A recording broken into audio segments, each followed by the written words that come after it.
अनेकों दोस्तों के क्वेश्चन आते हैं कि क्या सर्जरी हमने कराई, सर्जरी के बाद हम योग कर सकते हैं। अनेकों माताओं बहनों के फ़ोन आते हैं कि सर कैंसर का ऑपरेशन हुआ है या फलाना बीमारी थी उसका ऑपरेशन हुआ है, क्या हमें योग शुरू करना चाहिए। अभी हमारी फिजियोथेरेपी चल रही है, क्या हमें योग शुरू करना चाहिए। तो इसका सिर्फ और सिर्फ एक ही उत्तर है, वो है यस, हाँ करना चाहिए। हाँ, हमें दोस्तों ये बात का ध्यान रखना चाहिए।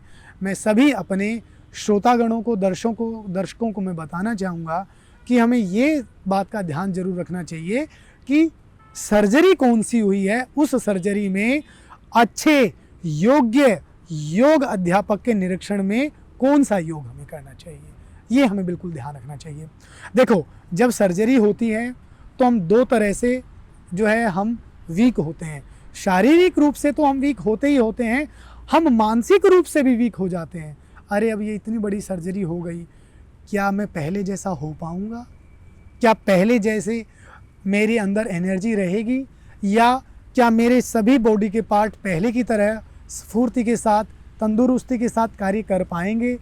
ये जो मानसिक स्थिति है ये व्यक्ति को दिन पर दिन कमज़ोर करती चली जाती है।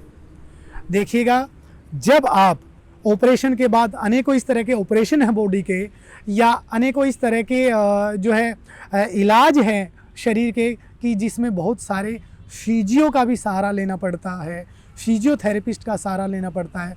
तो दोस्तों, जब ऑपरेशन और फिजियो का सहारा ले रहे हैं तो मैं कहूँगा आप योग का सहारा आवश्यक रूप से लें, क्योंकि योग आपको शारीरिकता के साथ साथ आपको मानसिक रूप से भी स्वस्थ करेगा। ये जो सोच है कि क्या मैं पहले की तरह हो पाऊँगा, तो योग इस सोच को ख़त्म करके, हमेशा के लिए बंद करके आपको पहले की तरह बनाने में सक्षम है। केवल और केवल वो है योग और आसन और प्राणायाम। तो दोस्तों, योग सर्जरी के बाद करना चाहिए।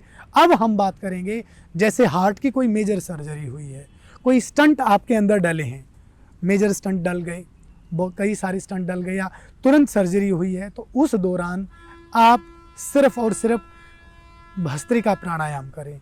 और भस्त्रिका प्राणायाम कैसे करें, 1 या 2 दिन के बाद आप शुरू कर सकते हैं। उसका तरीका क्या है वो देख लें आप। भस्त्रिका प्राणायाम के अलग अलग स्टेज होती हैं करने की। तो प्रथम स्टेज, उसका जो पहला जो स्टेप है वो आप करें। कैसे? सुखासन में बैठ जाएं या बिस्तर पर लेट, अगर आप लेटे हैं, ज़्यादा मेजर सर्जरी आप बैठ नहीं सकते तो लेटे लेटे भी इसको कर सकते हैं। देखो कैसे, लंबा गहरा श्वास लेना है, उसको 5 सेकंड रोकना है और धीरे धीरे उसको इसी स्पीड से एक्सेल कर देना है। देखो ऐसे,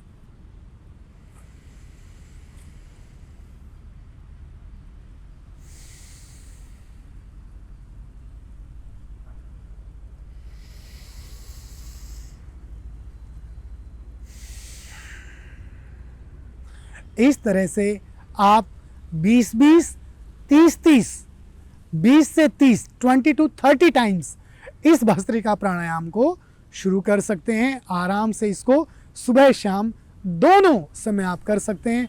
आप देखिएगा, आपका जो ऑपरेशन हुआ है, आप जो मानसिक रूप से जो दबाव महसूस कर रहे हैं या परेशानी महसूस कर रहे हैं, 3 या 4 दिन में ही बहुत ज़्यादा सकारात्मक एनर्जी का आभास यह प्राणायाम कराएगा।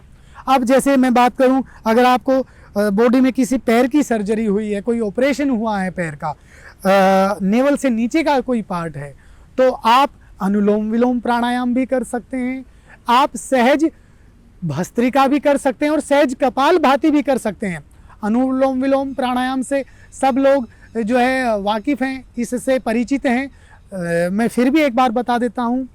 राइट नोस्ट्रल को बंद करना है, धीरे धीरे लेफ्ट नोस्ट्रल से इनहेल करना है, फिर लेफ्ट नोस्ट्रल को बंद कर लेना है, राइट से एक्सेल कर लेना है, फिर राइट से इनहेल करना है, फिर राइट को बंद करके धीरे धीरे लेफ्ट से एक्सेल कर लेना है। इस तरह से अनुलोम विलोम में एक बात का विशेष ध्यान रखें, जितना समय इनहेल करने में लगाएंगे, कोशिश करें एक्सेल में, यानी कि श्वास को निकालने में उससे 2 गुना समय लगे।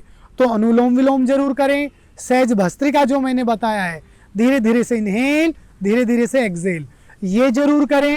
और सहज कपालभाति जरूर करें। सहज कपालभाति कैसे करना है?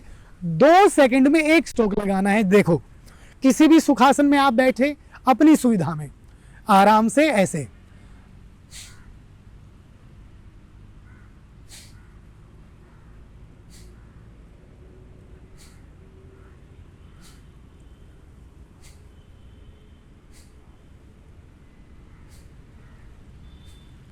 तो इस तरह से सहज कपालभाति भी कर सकते हैं।